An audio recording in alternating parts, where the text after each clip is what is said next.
Yes, I did expect it, and I think many commentators did. For some time, really 3 decades, commentators on the French political scene have pointed out that most of the political divisions can actually be explained in social terms, class divide and regional divide. It's worth pointing out that in the early 1990s, when Jacques Chirac was first running for president, he was trying to make a splash by talking about the social fractures facing the country and trying to campaign on that.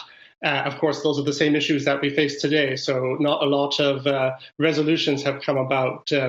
So I think it's exactly as you say. There's the metropolis in the big cities in France. Paris and Marseille lean heavily towards Macron because they exemplify what the professional classes think. And then I think the recent shift, something which wasn't so much the case in Chirac's days, but is the case now, is the vote that comes from Muslim immigrants who are more politically active, more organized, and have a coalition that seems to be emerging with those urban professional classes. So that's on the one side, that explains a great deal of Macron's performance, the very high support you mentioned in Paris, 85%.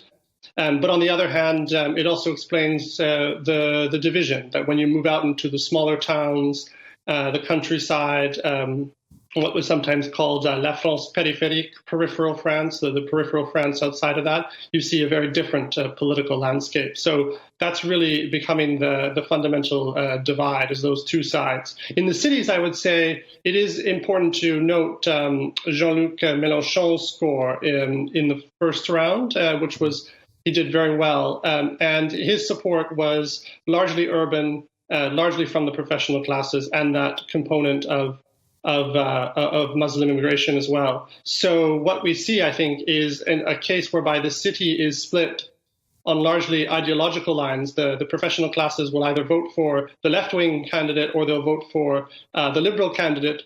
But when they are forced to choose between, say, the populist candidate coming from the countryside, exemplifying the electorate on the countryside, and the liberal, they'd rather choose the liberal than choose the populist. So that explains why Macron got such a large lopsided score in places like Paris and overall.